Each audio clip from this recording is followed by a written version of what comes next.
Hello students, welcome to our YouTube channel. RRB NTPC ஓட 12th முடிச்சவங்களுக்கான ரெக்ரூட்மென்ட்டோட notification release பண்ணிருக்காங்க. மொத்தம் 3058 vacancies ஓட இந்த இயருக்கான RRB NTPC ஓட அண்டர் கிராஜுவேட் நோட்டிஃபிகேஷன்ங்கிறது வந்திருக்கு.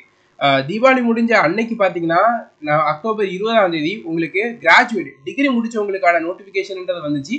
அதுல 5810 வேகன்சிஸோட நோட்டிஃபிகேஷன் வந்து விட்டுருந்தாங்க. இப்போ 12th முடிச்சவங்களுக்காக 3058 வேகன்சிஸோட ரெக்ரூட்மென்ட் வந்து வந்திருக்கு. இதோட A to Z டீடைல் நாம இந்த வீடியோல பார்க்கலாம். இம்பார்ட்டன்ட் டேட்ஸ் பத்தி பார்த்தலாம். இந்த எக்ஸாம்க்கு அப்ளை பண்ற டேட்ங்கிறது உங்களுக்கு நாளைக்கு ஸ்டார்ட் ஆகுது. நாளையில இருந்து நீங்க நவம்பர் 27ஆம் தேதி வரைக்கும் நைட் 11:59 மணி வரைக்கும் இந்த எக்ஸாம்ஸ்க்கு ஆன்லைன் மூலமா அப்ளை பண்ணிக்கிட முடியும். அப்ளை பண்ணப்போ ஏதாவது மிஸ்டேக்கோ கரெக்ஷனோ பண்ணணும்னு நினைச்சீங்கன்னா நீங்க நவம்பர் 30ஆம் தேதியில இருந்து டிசம்பர் 9ஆம் தேதி வரைக்கும் அந்த கரெக்ஷனை பண்ணிக்கிட முடியும். எக்ஸாம் டேட் என்னன்றதை இன்னும் ரயில்வே சொல்லலை. எக்ஸாம் வந்து அடுத்த வருஷம் தான் கண்டக்ட் பண்ணுவாங்க. மோஸ்ட்லி அடுத்த வருஷத்தோட செகண்ட் ஹாஃப் கிட்ட எக்ஸாம் கண்டக்ட் பண்ற மாதிரியான ஷெடியூல்ன்றதை பண்ணுவாங்க. எக்ஸாம் டேட் எப்போ ஒவ்வொரு ஸ்டேஜஸ் எப்போ கண்டக்ட் பண்றோங்கிற அந்த அஃபிஷியல் இன்ஃபர்மேஷன்ஸ்லாம் பார்த்தீங்கன்னா 1 by 1 வரும். அது எல்லாமே அடுத்த வருஷம் தான் நம்மளுக்கு வந்து கிடைக்கும். இப்போ நீங்க எக்ஸாம்க்கு அப்ளை பண்ணிடணும். ஓகேவா? ஸோ இந்த எக்ஸாம்ஸ்ல மொத்த டோட்டல் வேகன்சின்றதை பார்த்தீங்கன்னா 3058 வேகன்சி இந்தியா முழுக்க சேர்த்து. இதுல கமர்ஷியல் கம் டிக்கெட் கிளர்க் இதுக்கு பாத்தீங்கன்னா 2424 வேகன்சி இருக்கு. இதுக்கு ஹையஸ்ட் வேகன்சிங்கிறது இதுக்கு தான். அடுத்து அக்கௌண்ட்ஸ் கம் டைபிஸ்டுக்கு பாத்தீங்கன்னா 394 வேகன்சி இருக்கு. ஜூனியர் கிளர்க் கம் டைபிஸ்டுக்கு 163 வேகன்சி இருக்கு. ட்ரெயின் கிளர்க்குக்கு 77 வேகன்சிங்கிறது இருக்கு. ஓகேவா? இந்த accounts cum ticket accounts cum டைபிஸ்டா இருக்கட்டும், ஜூனியர் கிளர்க் கம் டைபிஸ்டா இருக்கும். இது ரெண்டுமே ஆஃபீஸ் ஒர்க்கா இருக்கும். இது ரெண்டுமே ஓப்பன் லைன் ஒர்க்கா வந்து இருக்கும். ஓகேவா?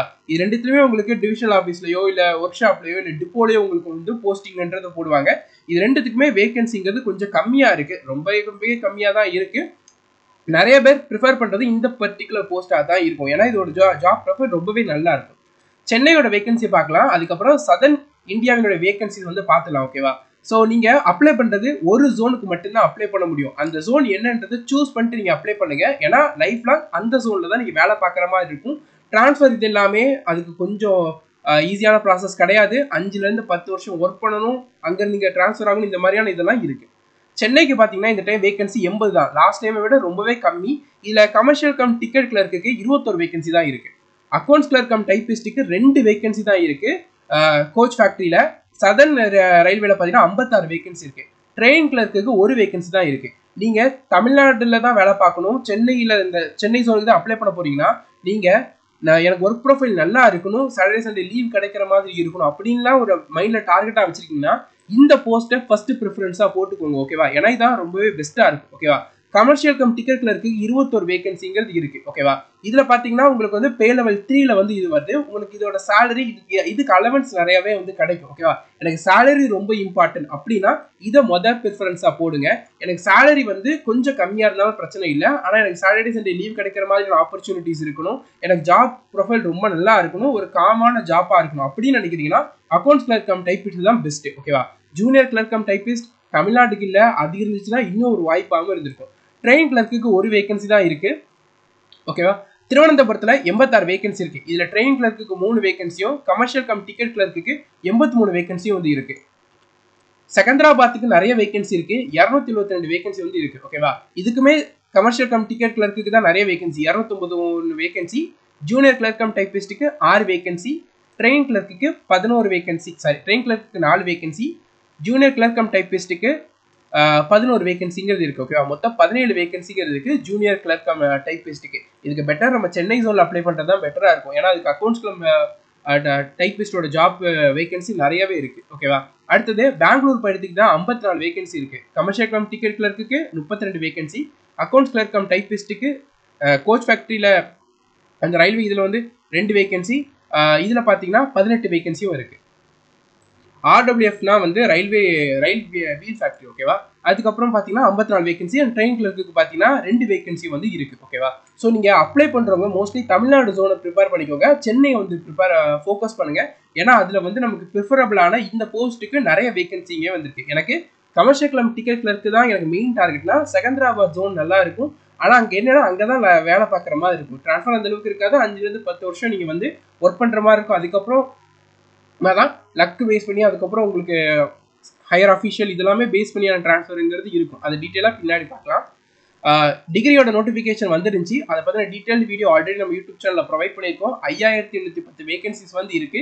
அதில் தமிழ்நாடுக்கு சென்னைக்கு 187 வேகன்சிங்கிறது இருக்கு. ஓகேவா, இதில் வேகன்சி கம்மியாக இருக்குன்னு நினைக்கிறவங்க டிகிரி முடிச்சிருக்கீங்கன்னா இதுக்கு அப்ளை பண்ணி வச்சுக்கோங்க. ரெண்டுத்துக்குமே சேர்த்து சேம் சிலபஸ் தான், சேம் ப்ரிப்பரேஷன் தான் இருக்க போது. அதனால வந்து ஒரே ப்ரிப்பரேஷனில் 2 எக்ஸாம்ஸ்க்கு உங்களுக்கு ஒரு ஆப்பர்ச்சுனிட்டிங்கிறது இருக்கும். ஏஜ் லிமிட் வந்து உங்களோட வயசு பார்த்தீங்கன்னா 18லேருந்து 30க்குள்ளே இருக்கணும். ஓகேவா, இதில் பார்த்தீங்கன்னா ஏஜ் வந்து அடுத்த வருஷம் ஜனவரி 1 அந்த டேட்டை தான் ஏஜுக்கு குரூஷியல் டேட்டா கால்குலேட் பண்ணுவாங்க. இந்த ஏஜ் டேட்டில் உங்கள் வயசு என்னவோ அதை வச்சு தான் கால்குலேட் பண்ணுவாங்க. இதில் ஓபிசி கேண்டிடேட்டுக்கு 3 வருஷம் ரிலாக்ஸேஷன் உண்டு. அதாவது 18லேருந்து 33 வயசு வரைக்கும் ஓபிசி கேண்டிடேட் இந்த எக்ஸாம் எழுதலாம். எஸ்சி எஸ்டி கேண்டிடேட்டுக்கு 5 வருஷம் ரிலாக்ஸேஷன் உண்டு. 18லேருந்து 35 வயசு வரைக்கும் எஸ்சி எஸ்டி கேண்டிடேட் இந்த எக்ஸாம் வந்து எழுதலாம். இது எல்லாமே ஏஜ் ரிலாக்ஸேஷனோட இருக்கக்கூடிய ஏஜ். ஜென்ரல் இடபிள்யூஎஸ் கேண்டிடேட்டாக இருக்கீங்கன்னா இந்த டேட்டுக்கு அப்புறம் பிறந்தவங்களா இருக்கணும். ஓபிசியில் நான் கிரீமி லேயராக வாரீங்கன்னா நீங்கள் இந்த டேட்டுக்கு அப்புறம் பிறந்தவங்களா இருக்கணும். ஓபிசியில் நீங்கள் கிரீமி லேயராக வாரீங்கன்னா நீங்கள் இந்த தேதிக்கு அப்புறம் பிறந்தவங்களா இருக்கணும். எஸ்சி எஸ்டி கேண்டிடேட்டாக இருக்கீங்கன்னா நீங்கள் இந்த தேதிக்கு அப்புறம் பிறந்தவங்களா இருக்கணும். யாருமே இந்த தேதிக்கு அப்புறம் பிறந்தவங்க கூடாது. ஓகேவா, இந்த தேதியிலேருந்து இந்த தேதிக்குள்ளே பிறந்தவங்க தான் இந்த எக்ஸாமுக்கு எழுத எலிஜிபிள். ஏஜ் ரிலாக்ஸேஷன் வந்து உண்டு. டிசபிலிட்டி ஆஸ்பிரண்டாக இருக்கீங்கன்னா ஜென்ரல் அண்ட் இடபிள்யூஎஸ்க்கு 10 வருஷம் ரிலாக்ஸேஷன் உண்டு. ஓபிசி நான் கிரீமி லேயரில் டிசபிலிட்டி ஆஸ்பிரண்டாக இருக்கீங்கன்னா 13 வருஷம் ரிலாக்ஸேஷன் உண்டு. பிடபிள்யூடியில் எஸ்சி எஸ்டி கேண்டிடேட்டாக இருக்கீங்கன்னா 15 வருஷம் ரிலாக்ஸேஷனுங்கிறது உண்டு. ஓகேவா, ஃபீமேலுக்கு இந்த எக்ஸாம்ஸில் பார்த்தீங்கன்னா ரிலாக்ஸேஷன் உண்டு. டிவோர்ஸ்டாக இருக்கீங்க, விடோவாக இருக்கீங்க, ஜுடிஷியலாக செப்பரேட்டாக இருக்கீங்க, இன்னும் மேரேஜ் ஆகலாம் அப்படின்னா ரிலாக்ஸேஷன்லாம் உண்டு. உங்களுக்கு வந்து பார்த்தீங்கன்னா 35 வயசு, 38 வயசு, 40 வயசுன்னு கேட்டகரி பேஸ் பண்ணி ஏஜ் ரிலாக்ஸேஷனுமே வந்து உண்டு. ஓகேவா, எஜுகேஷன் எடுத்துக்கிட்டிங்கன்னா நீங்கள் 12th பாஸ் பண்ணியிருந்தாலே போதும். ஓகேவா, நீங்கள் வெறும் 12th மட்டும் தான் முடிச்சிருக்கீங்கன்னா நீங்கள் 12th வந்து 50% மார்க்குக்கு கீழே வந்து எடுத்திருக்க கூடாது. ஓகேவா, ஒருவேளை நீங்கள் வந்து 12th பாஸ் பண்ணிக்கிங்க 45% மார்க் தான் எடுத்திருக்கீங்கன்னா நீங்கள் இந்த எக்ஸாமுக்கு எலிஜிபிள் கிடையாது. ஆனால் அதே இது நான் 12th பாஸ் பண்ணியிருக்கேன், 45% மார்க் தான் எடுத்திருக்கேன், ஆனால் நான் டிகிரி முடிச்சிருக்கேன், இல்லை நீங்கள் வந்து எஸ்சி எஸ்டி கேண்டிடேட் இல்லைனா டிசபிலிட்டி கேண்டிடேட் இல்லைனா எக்ஸ் சர்வீஸ்மேன் கேண்டிடேட்டாக இருக்கிறீங்க, இல்லைனா 12th தாண்டி டிப்ளமோ இல்லைனா டிகிரி முடிச்சிருக்கேன் அப்படின்னா நீங்கள் வந்து இந்த எக்ஸாமுக்கு எலிஜிபிளாக இருப்பீங்க. 12th விட மேலே முடிச்சிருந்து 12th நான் 50% கீழே எடுத்திருந்தாலும் இந்த எக்ஸாமுக்கு எலிஜிபிள் தான். நான் 12th மட்டும் தான் படிச்சிருக்கேன், அதுக்கப்புறம் நான் எதுவுமே படிக்கல, 12th நான் 50% மார்க் கீழே தான் எடுத்திருக்கேன்னா எலிஜிபிள் கிடையாது. ஓகேவா, இந்த எல்லா எக்ஸாம்ஸ்க்குமே இதே குவாலிஃபிகேஷன் தான். ஓகேவா, இதில் யாருக்கும் டவுட் இருக்காது நம்புறேன். ஸோ 12th முடிச்சிருக்கணும், 12th 50% மார்க் வந்து எடுத்திருக்கணும், இதுக்கு மேலே வந்து எடுத்திருக்கணும். 12th 50% மார்க் கீழே எடுத்திருக்கவங்க ஆனால் நான் டிகிரி முடிச்சிருக்கேன் அப்படிங்கிறவங்க இந்த எக்ஸாம்க்கு eligible. SC ST candidate PWD கேண்டிடேட்டுக்குமே உங்களுக்கு இந்த 50% கீழே எடுத்திருந்தாலும் நீங்கள் எலிஜிபிள் தான். ஓகேவா, செலக்ஷன் ப்ராசஸ் பார்த்தலாம். ஆக்சுவலாக இந்த எக்ஸாம்ஸில் பார்த்தீங்கன்னா உங்களுக்கு 3 லெவல் உண்டு. முதல்ல CPT 1 கண்டக்ட் பண்ணுவாங்க, இது வெறும் குவாலிஃபைங் தான்.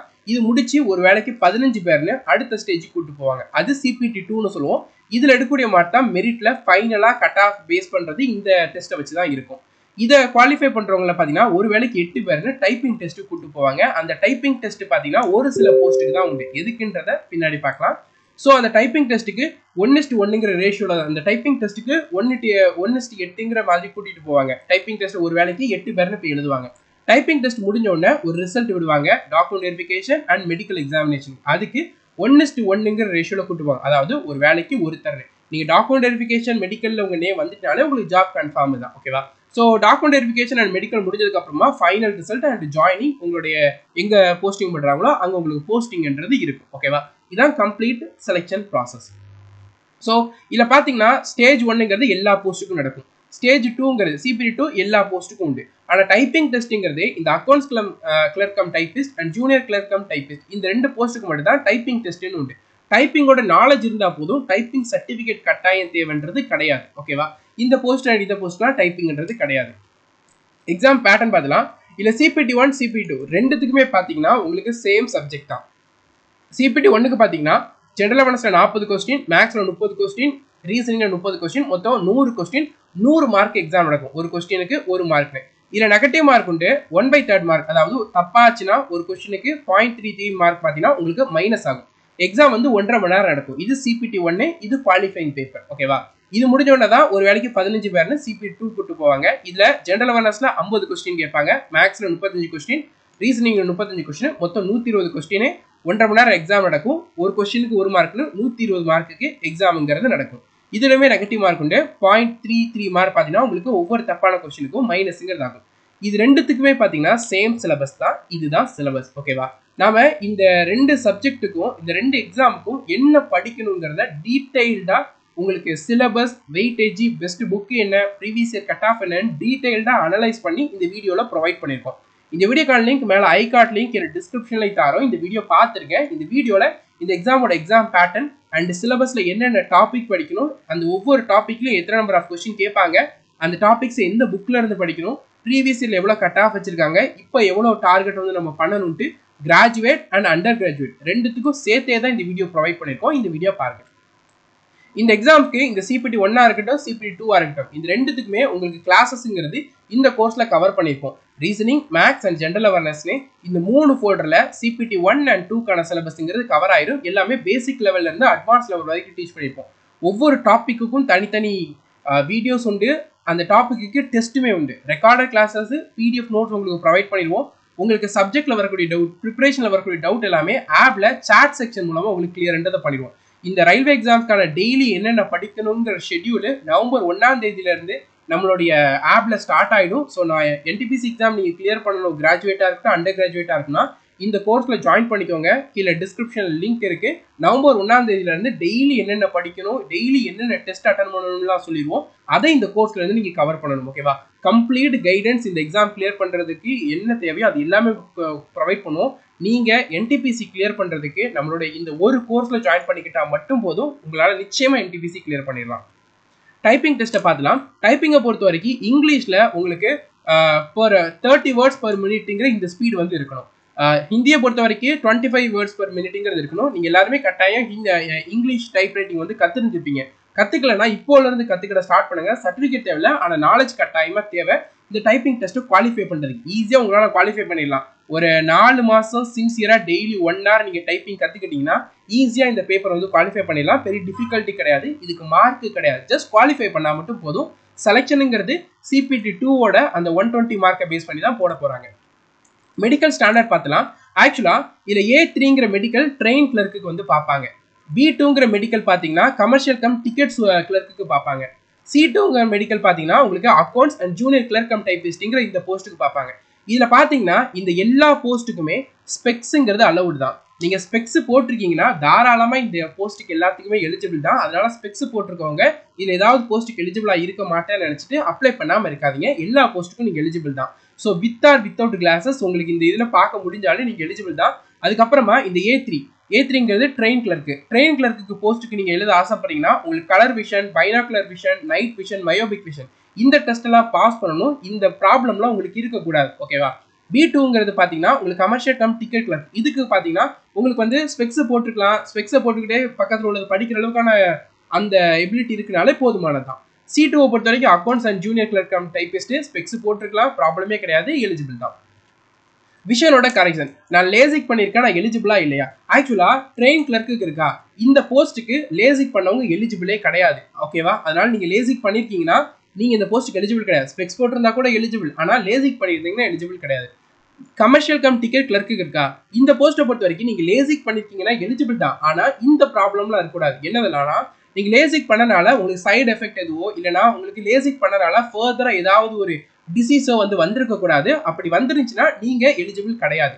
ஓகேவா? அடுத்து லேசிக்குங்கிறது நீங்க உங்களுக்கு மெடிக்கல் இது பண்றாங்க தெரியுமா, அதுக்கு 1 இயருக்கு முன்னாடியே நீங்க வந்து முடிச்சிருக்கணும் லேசிக்கு. ஓகேவா? நாளைக்கு இல்லைன்னா ஒரு 2 மாசம் கழிச்சு உங்களுக்கு மெடிக்கல் இதெல்லாம் கன்சிடர் பண்றாங்க அப்படின்னா நீங்க இந்த 2 மாசத்துக்கு முன்னாடி லேசிக் பண்ணிருந்தீங்க எலிஜிபிள் கிடையாது. 1 இயருக்கு முன்னாடியே முடிச்சிருக்கணும். நீங்க மெடிக்கல் சமயத்துல டிவி சமயத்துல நீங்க சர்டிபிகேட் ப்ரொசீட் பண்றப்போ அந்த லேசிக் பண்ணதுக்கான சர்டிபிகேட்லயுமே 1 இயருக்கு முந்தின டேட் தான் இருக்கணும். ஓகேவா? அடுத்தது பாத்தீங்கன்னா உங்களுடைய லேசிக் பண்ணனால அந்த ரெசிடியூல் கார்னியல் திக்னஸ் இருக்கா, அது 425 மைக்ரானுக்கு கீழே போயிருக்க கூடாது. ஓகேவா? திக்னஸ் வந்து ரொம்ப கீழே போயிருக்க கூடாது.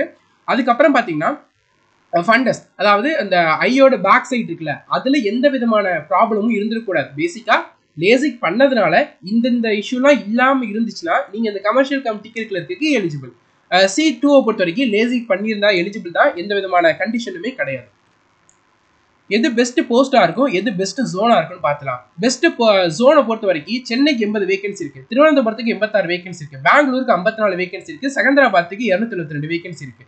எப்போவுமே பார்த்தீங்கன்னா நம்ம சொந்த ஜோனில் எழுதுறதுக்கு தான் பெட்டராக இருக்கும். ஏன்னா உங்களுக்கு லாங்குவேஜ் இஷ்யூ இருக்காது, சர்வைவலுக்கு எந்த ப்ராப்ளமும் இருக்காது.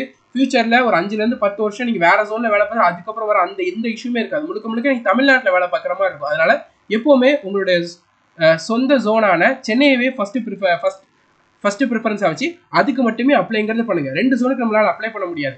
இல்லை எனக்கு வந்து வேகன்சி தான் மெயின், எனக்கு வந்து சீஃப் கமர்ஷியல் கம் டிக்கெட் கிளர்க்கு தான் என்னோட மெயின் டார்கெட்னா 272 வேகன்சியில் 250 வேகன்சி கிட்ட செகந்திராபாத் இருக்கு. அங்கே தான் நீங்கள் அப்ளை பண்ணுற மாதிரி இருக்கும். உங்களுக்கு எது தோதுப்படுதுன்றதை பார்த்துக்கோங்க. ஆனால் நம்ம சஜஷன் சென்னைக்கு அப்ளை பண்ணுறது தான் பெட்டராக இருக்கும். எனக்கு கமர்ஷியல் கம் டிக்கெட் கிளர்க் தான் என்னோட டார்கெட், அதுதான் முழு மூச்சுனா செகந்திராபாத் அப்ளை பண்ணுங்க. ஏன்னா அதில் நிறைய வேகன்சி இருக்கு. தென் பெஸ்ட் போஸ்ட் ப்ரிஃபரன்ஸ் ஆர்டர் என்னவா இருக்குன்னா கமர்ஷியல் கம் டிக்கெட் கிளர்க்கு இதை ஃபர்ஸ்ட் கொடுத்துங்க. ஏன்னா வேகன்சி அதிகமாக இருக்கும், அதனால வந்து சேலரி கொஞ்சம் அதிகமாக இருக்கும். ரெண்டாவது பார்த்தீங்கன்னா இதில் அலவன்ஸ் நிறைய இருக்கும். சேலரி பேஸ் பண்ணி இது பெஸ்ட்டாக இருக்கும், இதை ஃபர்ஸ்ட் போட்டுக்கலாம். எனக்கு ஒர்க் நேச்சர் தான் மெயின், எனக்கு ஜாப் ப்ரொஃபைல் நல்லா இருக்கணும், சாட்டர்டே சண்டே லீவ் கிடைக்கிற மாதிரியான ஒரு ஆப்பர்ச்சுனிட்டிலாம் இருக்கணும். அந்த மாதிரி நினைக்கிறவங்க accounts clerk cum typist, junior clerk cum typist இது நீங்கள் கொடுத்துக்கலாம். நம்ம சென்னைக்கு அக்கௌண்ட்ஸ் கிளர்க் கம் டைப்பிஸ்ட் தான் இருக்குது, அதனால இதை மொதல் ப்ரிஃபரன்ஸாக வந்து போட்டுக்கோங்க. ஓகேவா? ஜூனியர் கிளர்க் கம் டைப்பிஸ்ட் அதுக்கப்புறம் போடுங்க. சென்னையில் வேகன்சியில் அதனால் இதை போட வேண்டாம். ட்ரெயின் கிளர்க்கு வந்து லாஸ்ட்டாக ஒரு வேகன்சி தான் இருக்குது, அது போட்டாலும் ஒன்று தான், போடலைனாலும் ஒன்று தான். ஓகேவா? சென்னையில் அப்ளை பண்ணுறவங்க அக்கௌண்ட்ஸ் கிளர்க் கம் டைப்பிஸ்ட்டை முதல்ல போடுங்க, அதுக்கப்புறம் கமர்ஷியல் கம் டிக்கெட் கிளர்க்குங்கிறத போடுங்க. கமர்ஷியல் கம் டிக்கெட் கிளர்க்கை போடுறதுக்கு முன்னாடி அதற்கான லேசிக்கு அண்ட் ஐசைட்டை பார்த்துட்டு போட்டுக்கோங்க. அது மெயின். ஸ்பெக்ஸை பொறுத்த வரைக்கும் ப்ராப்ளம் இல்லை, ஆனால் லேசிக்கை பொறுத்த வரைக்கும் பிரச்சனையாக இருக்கும். அதனால் இது கவனத்தில் வச்சுக்கோங்க. நம்ம சஜஷன் சென்னை ஜோனுக்கு அப்ளை பண்ணுங்க.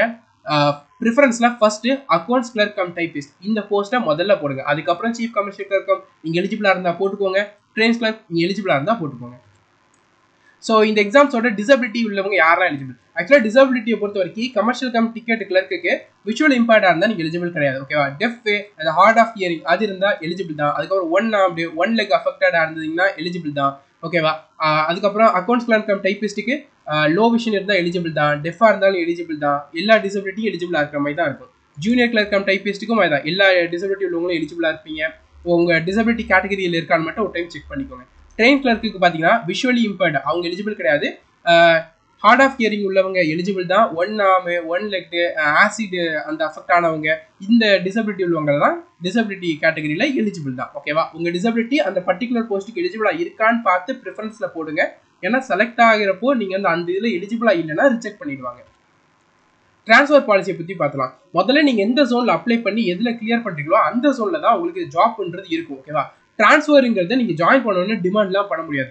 உங்களுடைய 5லேருந்து 10 வருஷம் நீங்கள் ஒர்க் பண்ணதுக்கு அப்புறமா தான் நீங்கள் ட்ரான்ஸ்ஃபருக்குங்கிறது ரிஜிஸ்டர் பண்ணணும். அதுவுமே பார்த்தீங்கன்னா உங்களுடைய சீனியர் ஆஃபீஸர் வந்து உங்களை ரிலீவ் பண்ணணும், அங்கேருந்து உங்களோட ஒரே டிபார்ட்மெண்ட்டில் ட்ரான்ஸ்ஃபர் ஆகிற மாதிரி இருக்கணும், மியூச்சுவல் இதெல்லாமே வந்து நிறைய விஷயங்கள்ங்கிறது இருக்குது. ஓகேவா? ஸோ ட்ரான்ஸ்ஃபர் நான் போன உடனே வாங்கிக்கலான்னு மட்டும் நினைக்காதீங்க. 5லேருந்து 10 வருஷம் ஆகும். அதுலேயுமே உங்களோட சீனியர் ஆஃபீஸர் ஹை அஃபிஷியலை பொறுத்து தான் வந்து இருக்குது, அவங்க ரிலீவ் பண்ணணும், இந்த மாதிரியான கண்டிஷன்ஸ்லாம் இருக்குது. ஓகேவா? அதனால அப்ளை பண்ணுறப்போ உங்களுடைய ஜோன், உங்களுடைய கம்ஃபர்டபுள் ஏரியா எதுவும் அதன்னு கொடுத்து நீங்கள் அப்ளை பண்ணுங்க, அதுதான் பெட்டராக இருக்கும். ஓகேவா? எக்ஸாம்ஸ்க்கு அப்ளை பண்ணுறது எப்படிங்கிற வீடியோ அண்ட் எக்ஸாம்க்கு அப்ளை பண்ணுறப்போ லைவாக ஃபோட்டோவை கேப்சர் பண்ணணும், அதை பற்றின டீட்டெயில்டு வீடியோ இது ரெண்டுமே யூடியூப் சேனல் அப்லோட் பண்ணியிருக்கோம். லிங்க் இந்த டிஸ்கிரிப்ஷனில் அவைலபிளாக இருக்குது. இந்த எக்ஸாம்க்கு அப்ளை பண்ணுறதுக்கு ஓபிசி கேண்டிடேட்டுக்கு ஓபிசி சர்டிஃபிகேட் கட்டாயமாக தேவை. ஓபிசி கேண்டிடேட்னா தமிழ்நாட்டில் டிஎன்சி, எம்பிசி, பிசி கேட்டகரியில் வர்றவங்களாம் ஓபிசி கேட்டகரியாக தான் இருப்பீங்க. ஸோ நீங்கள் ஓபிசி கேட்டகரி வாங்கியிருக்கணும். அந்த ஓபிசி சர்டிஃபிகேட்டில் உள்ள சர்டிஃபிகேட்டோட நம்பர்ஸ் எல்லாம் எக்ஸாம்க்கு அப்ளை பண்ணுறப்போ கொடுக்கணும். அதெல்லாம் ஓபிசி சர்டிஃபிகேட் இல்லைன்னு சொல்கிறவங்க இப்போ உடனே ஓபிசி சர்டிஃபிகேட் அப்ளை பண்ணுங்க. இந்த வீடியோ பார்த்துட்டு அப்ளை பண்ணி சீக்கிரமாக வாங்கிக்கோங்க. வாங்கிட்டு இந்த எக்ஸாம்க்குன்றது அப்ளை பண்ணுங்க. ஓபிசி சர்டிஃபிகேட் நீங்கள் இந்த எக்ஸாம்க்கு அப்ளை பண்ணுறப்போ கொடுக்கக்கூடிய நம்பருங்கிறது அந்த ஓபிசி சர்டிஃபிகேட்டுங்கிறது 1 ஏப்ரல் 2025க்கு அப்புறம் வாங்கினதா இருக்கணும். ஓகேவா? ஸோ அதனால அப்படிப்பட்ட சர்டிஃபிகேட்ஸை தான் வந்து நீங்கள் டீட்டெயில்ஸ் வந்து ஃபில் பண்ணணும். அதனால ஓபிசி சர்டிஃபிகேட் ரொம்ப பழசு இருக்கிறவங்க புதுசு உடனடியாக எடுத்து அதை வச்சு அப்ளை பண்ணுங்க. Exam fees and refund. இந்த எக்ஸாம்ஸ்க்கு பார்த்தீங்கன்னா உங்களுக்கு 500 ரூபா ஃபீ. இந்த 500 ரூபா ஃபீ யாருன்னா mail candidate, general, OBC and EWS இந்த 3 கேட்டகரியில் வரக்கூடிய மெயில் கேண்டிடேட்டுக்கு மட்டும்தான் 500 ரூபா ஃபீ. இந்த 500 ரூபால 400 ரூபா பார்த்தீங்கன்னா நீங்கள் CPT 1 எழுதி முடிச்சுட்டு வந்ததுக்கு அப்புறமா ஒரு குறிப்பிட்ட நாளுக்கு அப்புறமா நீங்கள் அப்ளை பண்ணுறப்போ கொடுத்த பேங்க் அக்கௌண்ட்டில் ரீஃபண்டுங்கிறத பண்ணிடுவாங்க. இது மற்ற கேட்டகரி ஆஸ்பிரண்ட்டுக்குலாம் 250 ரூபா ஃபீஸ் பே பண்ணால் போதும். இந்த 250 ரூபாவும் CPT 1 முடிஞ்ச உடனே ஒரு குறிப்பிட்ட நாளுக்கு அப்புறமா உங்களுக்கு ரீஃபண்டுன்றதை பண்ணிடுவாங்க. ஓகேவா? ஜென்ரல் அண்ட் ஓபிசி கேட்டகரி இப்போ வந்து நீங்க ஓபிசி கேட்டகரியா இருக்கீங்கன்னா நீங்க வச்சிருக்கிற இந்த ஓபிசி சர்டிபிகேட்ஸ் இருக்கு தெரியுமா, அதுல இந்த லைனுங்கிறது மென்ஷன் ஆயிருக்கணும். ஓபிசி சர்டிபிகேட் நான் கிரிமிலேயரா இருக்கணும், இந்த லைன் கட்டாயமா மென்ஷன் பண்ணிருக்கும். என்னதுன்னா they do not belong to the person or a section creamy layer mentioned. இந்த லைன் வந்து மென்ஷன் ஆயிருக்கணும். அப்படி இருந்தால் தான் எலிஜிபிள்ங்கிறது. அதுக்கப்புறமா நீங்க டிவி டைம் இந்த ஓபிசி சர்டிஃபிகேட் நீங்க இப்போ வாங்குறீங்க தெரியுமா, அந்த ஓபிசி சர்டிஃபிகேட்டையும் நீங்க டிவி டைம் வந்து இப்போ ரிலீஸ் ஆன நோட்டிஃபிகேஷன்ல ஒரு டிக்ளரேஷன் ஃபார்ம் இருக்கும், அதையுமே ஃபில் பண்ணி அந்த டிக்ளரேஷன் ஃபார்மையும் ஃபில் பண்ணி டிவி டைம் வந்து சப்மிட் பண்ண வேண்டியதா இருக்கும். ஓகேவா? ஒருவேளை நீங்க ஓபிசி சர்டிஃபிகேட் வந்து அவங்க சொன்ன அந்த கேட்டகரிக்குள்ள வரல, ரொம்ப பழசா இருக்கு, இல்லை ஏதாவது மிஸ்டேக்னால நீங்க ஓபிசியை வந்து கிளைம் பண்ண முடியாதுன்னா நீங்க ஜென்ரலோட கட் ஆஃபை கிளியர் பண்ணியிருக்கீங்க அண்ட் ஜென்ரலோட குவாலிஃபிகேஷன் என்ன 18 to 30 வயசு, இதுக்குள்ள வாரீங்கன்னா உங்களை என்ன பண்ணிடுவாங்கன்னா ஜென்ரல் கேட்டகரியில உள்ள வேகன்சிஸ்ல உங்களை ஃபில் பண்ணிடுவாங்க. ஓகேவா? ஸோ அப்போ இதுல எந்த ப்ராப்ளமும் இருக்காது. நீங்க வந்து நிறைய மார்க் எடுத்து வச்சுக்கோங்க, ரொம்பவே பெட்டரா இருக்கும், எந்த இஷ்யூ ஏதாலுமே ப்ராப்ளம் இல்லாத மாதிரி இருக்கும். இடபிள்யூஎஸ் சர்டிஃபிகேட்டை பொறுத்த வரைக்கும் பார்த்தீங்கன்னா ஜென்ரல் கேண்டிடேட்ல உங்களோட வருஷ இன்கம் ஃபேமிலி இன்கம் 8 லட்சத்துக்கு கீழே இருக்குன்னு வச்சுக்கோங்களேன், நீங்க இடபிள்யூஎஸ் இதை வந்து கிளைம் பண்ணிக்கிட முடியும். ஆனா அதுக்கு என்ன இதுனா 5 ஏக்கர் அக்ரிகல்ச்சர் லேண்டு இல்லை அதுக்கு மேலே இருக்கக்கூடாது, ரெசிடென்ஷியல் ஃபிளாட் 1000 ஸ்கொயர் ஃபீட்டுக்கு அதுக்கு மேலே இருக்கக்கூடாது, ரெசிடென்ஷியல் பிளாட் 1000 யார்டு அதுக்கு மேலே இருக்கக்கூடாது, ரெசிடென்ஷியல் பிளாட் 200 யார்டு இது வந்து சிட்டி சைடில், இது பார்த்தீங்கன்னா ரூரல் சைடில். ஓகேவா? இதெல்லாமே இருக்கக்கூடாது. ஒருவேளை உங்களுடைய வருஷ இன்கம் ஃபேமிலி இன்கம் 6.5 லட்சம்னு வச்சுக்கோங்க. ஓகேவா? ஆனால் உங்கள்கிட்ட வந்து 6 ஏக்கர் அக்ரிகல்ச்சர் லேண்ட் இருக்குன்னா நீங்க இடபிள்யூஎஸ் வந்து கிளைம் பண்ணிக்கிட முடியாது. நீங்க இது எல்லாமே மீட் பண்றீங்க, 8 லட்சத்துக்கு கம்மியா இருக்கு, இதுல வந்து எதுவுமே இல்லை இருக்கிறதெல்லாம் இதுக்கு கீழே தான் இருக்கு, அப்படிங்கிற பட்சத்துல நீங்க இடபிள்யூஎஸ் கேண்டிடேட் வந்து கிளைம் பண்ணிக்கிட முடியும். ஆனால் அந்த இடபிள்யூஎஸ் சர்டிஃபிகேட் பார்த்தீங்கன்னா நீங்க போன ஃபினான்ஷியல் இயருக்கு வந்து எடுத்ததா இருக்கணும். ஓகேவா? போன ஃபினான்ஷியல் இயருக்கு எடுத்துருக்கணும். அதே நேரத்தில் டிவி டைம் அந்த அசஸ்மெண்ட் ப்ராப்பர்ட்டி அசஸ்மெண்ட் சர்டிஃபிகேட் நீங்க சப்மிட் பண்ண வேண்டியதா இருக்கும். ஓகேவா? இடபிள்யூஎஸ் கேண்டிடேட் அதோட இதை வந்து கிளைம் பண்ணிக்கிறதுக்கு. உங்களுக்கு இந்த எக்ஸாம் ரிலேட்டட் ஏதாவது டவுட் இருந்துச்சுன்னா நம்மளோட மெயில் ஐடி, அந்த மெயில் ஐடியில் உங்கள் டவுட்ஸை சென்ட் பண்ணி கேட்டுக்கோங்க. இந்த வீடியோட கமெண்ட் செக்ஷன்லேயும் உங்கள் டவுட்டை வந்து கேட்டுக்கலாம். இந்த எக்ஸாம்ஸ்க்கான கிளாஸஸ் இந்த கோர்ஸில் அவைலபிளாக இருக்குது. இப்போ உடனே ஜாயின் பண்ணிக்கோங்க. நவம்பர் 1 டெய்லி ஷெட்யூலுங்கிறது ஸ்டார்ட் ஆகிடும். ஆரம்பத்துலேருந்தே நீங்கள் படிக்கலாம். ஸோ தட் கம்மியான வேகன்சி இருக்கிறப்பவும் எக்ஸாம்ஸை 100% கிளியர் பண்ணுறதுக்கான ஆப்பர்ச்சுனிட்டிங்கிறது இருக்கும். நீங்கள் லாஸ்ட் ஒரு 3 month 2 month ப்ரிப்பேர் பண்ணிங்கன்னா அது ஒர்க் ஆகாது, அப்போ கிளியர் பண்ண முடியாது, ஃபெயில் ஆகிறதுக்கான வாய்ப்பு தான் இருக்குது. கம்மியான வேகன்சி இருக்கப்போ நம்ம இன்னும் வெறியோட படித்தா தான் கிளியர் பண்ண முடியும். இந்த ஒரு கிளாஸ் போதும் என்டிபிசி எக்ஸாம்ஸை உங்களால் கிளியர் பண்ணிடுறதுங்கிறது முடியும். ஓகேவா? ஸோ இந்த வீடியோவை லைக் பண்ணிக்கோங்க, சேனலை சப்ஸ்கிரைப் பண்ணாதவங்க சப்ஸ்கிரைப் பண்ணிக்கோங்க, நிறைய பேருக்கு இந்த வீடியோவை ஷேர் பண்ணுங்கள். Thank you and all the best.